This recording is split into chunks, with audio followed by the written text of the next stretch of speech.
ಬಿವಿವಿಗೆ MBP big shock. Vijayendra ಕೇಲ್ಕತಂ. ಆ ಒಂದು ಮಾತೆ ತಿರುಗುಬಾಣವಾಯ್ತಾ? ಬಿವೈ ವಿಜಯೇಂದ್ರಗೆ ಸಚಿವ ಎಂಬಿ ಪಾಟೀಲ್ ತಿರುಗೇಟನ್ನು ಕೊಟ್ಟಿದ್ದಾರೆ. ಆ ಮೂಲಕ ರಾಜ್ಯ ಬಿಜೆಪಿಯಲ್ಲಿ ಬಿವೈ ವಿಜಯೇಂದ್ರ ಕೇಲ್ಕತಂ ಆಗುತ್ತಾ? ಅವರ ಬಿಜೆಪಿ ರಾಜ್ಯಾಧ್ಯಕ್ಷ ಕುರ್ಚಿಗೆ ಕುತ್ತು ಬರುತ್ತಾ? ಅಷ್ಟಕ್ಕೂ ಬಿವೈ ವಿಜಯೇಂದ್ರ ಅವರಿಗೆ ಮುಳುವಾದ ಆ ಮಾತಾದ್ರೂ ಏನ್ ಗೊತ್ತಾ? ಅದನ್ನ ಡೀಟೇಲ್ ಆಗಿ ತೋರಿಸ್ತೀವಿ. ಆದ್ರೆ ಅದಕ್ಕಿಂತ ಮೊದಲು ಹಲೋ ಕನ್ನಡ ಯೂಟ್ಯೂಬ್ ಚಾನಲ್ ಅನ್ನು ಸಬ್ಸ್ಕ್ರೈಬ್ ಮಾಡ್ಕೊಳ್ಳಿ. ಹಾಗೇನೇ ಪಕ್ಕದಲ್ಲಿರೋ ಬೆಲ್ ಬಟನ್ ಅನ್ನು ಪ್ರೆಸ್ ಮಾಡಿ. ಸಚಿವ ಎಂಬಿ ಪಾಟೀಲ್ ಬಿಜೆಪಿ ರಾಜ್ಯಾಧ್ಯಕ್ಷ ಬಿವೈ ವಿಜಯೇಂದ್ರ ವಿರುದ್ಧ ಗಂಭೀರ ಆರೋಪ ಮಾಡಿದ್ದಾರೆ.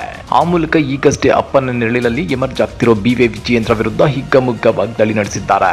ಹಾಗಾದ್ರೆ ಬಿವೈ ವಿಜಯೇಂದ್ರ ವಿರುದ್ಧ ಸಚಿವ ಎಂಬಿ ಪಾಟೀಲ್ ಹೀಗೆ ವಾಗ್ದಾಳಿ ನಡೆಸೋದಕ್ಕೆ ಅದೇನ್ ಕಾರಣ ಗೊತ್ತಾ? ಅದನ್ನ ಒಂದ್ ಸ್ವಲ್ಪ ಬಿಡಿಸಿ ಹೇಳ್ತೀವಿ ನೋಡಿ.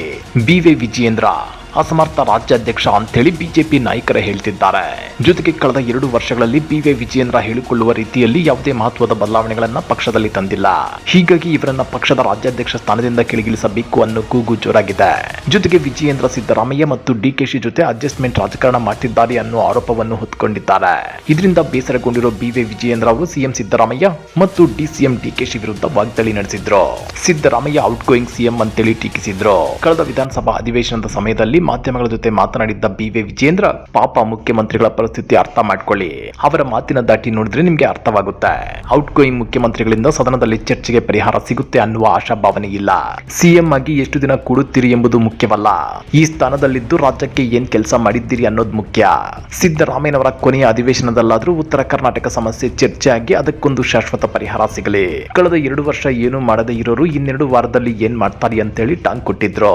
ಇತ್ತ ಡಿಕೆಶಿ ವಿರುದ್ಧವೂ ವಾಗ್ದಾಳಿಯನ್ನು ನಡೆಸಿದ್ರು. ಡಿಕೆ ಶಿವಕುಮಾರ್ ಅವರಿಂದ ನಾನು ಪಾಠ ಕಲಿಯುವ ಅಗತ್ಯವಿಲ್ಲ, ಭ್ರಷ್ಟಾಚಾರದ ಪಿತಾಮಹ ಯಾರು ಅಂತ ಕೇಳಿದ್ರೆ ರಾಜ್ಯದಲ್ಲಿ ಡಿಕೆಶಿ ಹೆಸರು ಹೇಳ್ತಾರೆ. ನನ್ನ ಬಗ್ಗೆ ಮಾತನಾಡುವಾಗ ನಾಲಿಗೆ ಬಿಗಿ ಹಿಡಿದು ಮಾತನಾಡಲಿ, ನಾವೇನು ಹೆದರ್ಕೊಂಡು ಓಡ್ ಹೋಗಿದ್ದೀವಾ? ಕಾಂಗ್ರೆಸ್ನವರ ಯೋಗ್ಯತೆ ಏನು ಅನ್ನೋದು ಇಡೀ ದೇಶಕ್ಕೆ ಗೊತ್ತಿದೆ. ತಾಕತ್ತಿದ್ರೆ ಅದೇನ್ ಬಿಚ್ಚಿಡ್ತಾರೋ ಬಿಚ್ಚಿಡ್ಲಿ ಅಂತೇಳಿ ಸವಾಲ್ ಹಾಕಿದ್ದಾರೆ. ಈ ಸರ್ಕಾರದ ಯೋಗ್ಯತೆಗೆ ಒಂದು ಗುಂಡಿ ಮುಚ್ಚೋದಕ್ಕೂ ಸಾಧ್ಯವಾಗ್ತಿಲ್ಲ. ಡಿಕೆ ಶಿವಕುಮಾರ್ ಭ್ರಷ್ಟಾಚಾರದ ಬಗ್ಗೆ ಮಾತನಾಡಿದ್ರೆ ಒಳ್ಳೇದು. ಭ್ರಷ್ಟಾಚಾರದ ಪಿತಾಮಹ ಯಾರು ಅಂತ ಕೇಳಿದ್ರೆ ರಾಜ್ಯದಲ್ಲಿ ಡಿಕೆಶಿ ಹೆಸರ ಹೇಳ್ತಾರೆ. ಯಾವ ಪುರುಷಾರ್ಥಕ್ಕೆ ಮಾತನಾಡ್ತಿದ್ದೀರಿ? ರಾಜ್ಯದಲ್ಲಿ 2.5 ಲಕ್ಷ ಹುದ್ದೆ ಖಾಲಿ ಇವೆ. ಈ ಸರ್ಕಾರ ಬಂದಾಗಿನಿಂದ ಹುದ್ದೆಗಳನ್ನ ಭರ್ತಿ ಮಾಡಲು ಆಗಿಲ್ಲ. ಸಿಎಂ ತವರು ಜಿಲ್ಲೆಯಲ್ಲಿ ಚೈತ್ರ ಬಿ ಕುರುಬೂರು ಗ್ರಾಮ 32 ಬಾರಿ ಖೋಖೋ ಸ್ಪರ್ಧೆಯಲ್ಲಿ ಭಾಗವಹಿಸಿದ್ದಾರೆ. ನಾಚಿಕೆಗೇಡಿನ ಈ ಸರ್ಕಾರ ಆಕೆಗೆ ಕೇವಲ 5 ಲಕ್ಷ ರೂಪಾಯಿ ಬಹುಮಾನ ಕೊಟ್ಟಿದೆ. ಸರ್ಕಾರದ ಮುಖಕ್ಕೆ ಆಕೆ ಹಣವನ್ನ ವಾಪಸ್ ಬಿಸಾಡಿದ್ದಾಳೆ. ಖಜಾನೆ ಖಾಲಿಯಾಗಿದ್ದಕ್ಕೆ ಈ ಸರ್ಕಾರ ಹೀಗೆ ಮಾಡುತ್ತಿದೆ. ಇಂಥ ಕೆಟ್ಟ ಪರಿಸ್ಥಿತಿ ಹಿಂದೆ ಯಾವ ಸರ್ಕಾರಕ್ಕೂ ಬಂದಿರಲಿಲ್ಲ. ಯಾರಿಗೋ ದಬ್ಬಾಳಿಕೆ ಮಾಡಿದಂತೆ ನನಗೆ ಮಾಡೋದಕ್ಕೆ ಬರಬೇಡಿ ಅಂತೇಳಿ ಬಿವೈ ವಿಜಯೇಂದ್ರ ಕಿಡಿಕಾರಿದ್ರು. ಯಡಿಯೂರಪ್ಪ ಹೆಸರು ಹಾಳಾಗಲು ಪುತ್ರನೇ ಕಾರಣ. ವಿಜಯೇಂದ್ರ ವಿರುದ್ಧ ಡಿಕೆಶಿ ಗಂಭೀರ ಆರೋಪ. ಹೌದು ವೀಕ್ಷಕರೇ, ಬಿವೈ ವಿಜಯೇಂದ್ರ ವಿರುದ್ಧ ಡಿಕೆಶಿ ಗಂಭೀರ ಆರೋಪ ಮಾಡಿದ್ದಾರೆ. ಅವರು ತಮ್ಮ ಇತಿಮಿತಿಯಲ್ಲಿದ್ರೆ ಅವರಿಗೆ ಒಳ್ಳೆಯದು, ಇಲ್ಲದಿದ್ರೆ ಎಲ್ಲವನ್ನೂ ಬಿಚ್ಚಿಡಬೇಕಾಗುತ್ತೆ ಎನ್ನುವ ಎಚ್ಚರಿಕೆಯನ್ನ ಕೊಟ್ಟಿದ್ದಾರೆ. ಜೊತೆಗೆ ಕಲೆಕ್ಷನ್ ಕಿಂಗ್ ಎಂದು ಏನಾದ್ರೂ ಇದ್ರೆ ಅದು ಬಿವೈ ವಿಜಯೇಂದ್ರ. ಅವರ ತಂದೆ ಹೆಸರು ಇಳಿಸಲು ವಿಜಯೇಂದ್ರ ಕಾರಣ. ಇದನ್ನ ಮರೆಯಬಾರದು. ರಾಜ್ಯದ ಖಜಾನೆ ಖಾಲಿ ಮಾಡಿ ಹೈಕಮಾಂಡ್ ಅನ್ನು ತೃಪ್ತಿಪಡಿಸಲಾಗ್ತಿದೆ. ರಾಜ್ಯದಲ್ಲಿ ಭ್ರಷ್ಟಾಚಾರ ಹೆಚ್ಚಾಗಿದೆ ಎನ್ನುವ ಆರೋಪವನ್ನ ವಿಜಯೇಂದ್ರ ಮಾಡಿದ್ರು. ಇದಕ್ಕೆ ರಿಯಾಕ್ಟ್ ಮಾಡಿರೋ ಡಿಸಿಎಂ ಡಿಕೆ ಶಿವಕುಮಾರ್, ಯಾವ ಖಜಾನೆ ಖಾಲಿಯಾಗಿದೆ, ಕಲೆಕ್ಷನ್ ಅವರ ಅಕೌಂಟ್ಗಳು ವಹಿವಾಟುಗಳನ್ನ ಬಿಚ್ಚಿಡಬೇಕೆ ಅಂತ ಸವಾಲ್ ಹಾಕಿದ್ದಾರೆ. ಬಿವೈವಿ ಬಿಜೆಪಿಯ ಔಟ್ ಗೋಯಿಂಗ್ ಅಧ್ಯಕ್ಷ ಎಂಬಿ ಪಾಟೀಲ್ ಗಂಭೀರ ಆರೋಪ. ನಮ್ಮ ಸರ್ಕಾರ ಹಾಗೂ ಪಕ್ಷದ ಬೆಳವಣಿಗೆಗಳ ಬಗ್ಗೆ ವಿಜಯೇಂದ್ರಗೆ ಯಾಕೆ ಚಿಂತೆ? ಅವರೇ ಸ್ವಲ್ಪ ದಿನದಲ್ಲಿ ಬಿಜೆಪಿ ರಾಜ್ಯಾಧ್ಯಕ್ಷರಾಗಿರೋದಿಲ್ಲ. ಅವರೊಬ್ಬ ಔಟ್ ಗೋಯಿಂಗ್ ಪ್ರೆಸಿಡೆಂಟ್ ಅಂತೇಳಿ ಸಚಿವ ಎಂಬಿ ಪಾಟೀಲ್ ತಿರುಗೇಟನ್ನ ಕೊಟ್ಟಿದ್ದಾರೆ. ನಮ್ಮ ಸರ್ಕಾರಕ್ಕೆ ಈಗಷ್ಟೇ 2.5 ವರ್ಷವಾಗಿದೆ, ಇನ್ನು 2.5 ವರ್ಷವಿದೆ. ಜನ ನಮ್ಮನ್ನ 5 ವರ್ಷಕ್ಕೆ ಆಯ್ಕೆ ಮಾಡಿದ್ದಾರೆ. ಅವರು ಗಡಿಬಿಡಿಯಲ್ಲಿ ಅಧ್ಯಕ್ಷರಾದಂತಲ್ಲ ಇದು. ಹಿರಿಯರನ್ನೆಲ್ಲ ಬಿಟ್ಟು ಮೊದಲ ಬಾರಿಗೆ ಶಾಸಕರಾದ ವಿಜಯೇಂದ್ರ ಅವರನ್ನ ಅವರ ತಂದೆ BS ಯಡಿಯೂರಪ್ಪ ಅಧ್ಯಕ್ಷರಾಗಿ ನೇಮಿಸಿದ್ರು. ಆ ರೀತಿ ಅಲ್ಲ ನಮ್ಮದು. ಬಿಜೆಪಿ 130 ಸ್ಥಾನ ಗಳಿಸೋದಾಗಿರ್ಲಿ, ವಿಜಯೇಂದ್ರ ಅವರು ಸ್ಥಾನ ಉಳಿಸಿಕೊಳ್ಳಲಿ.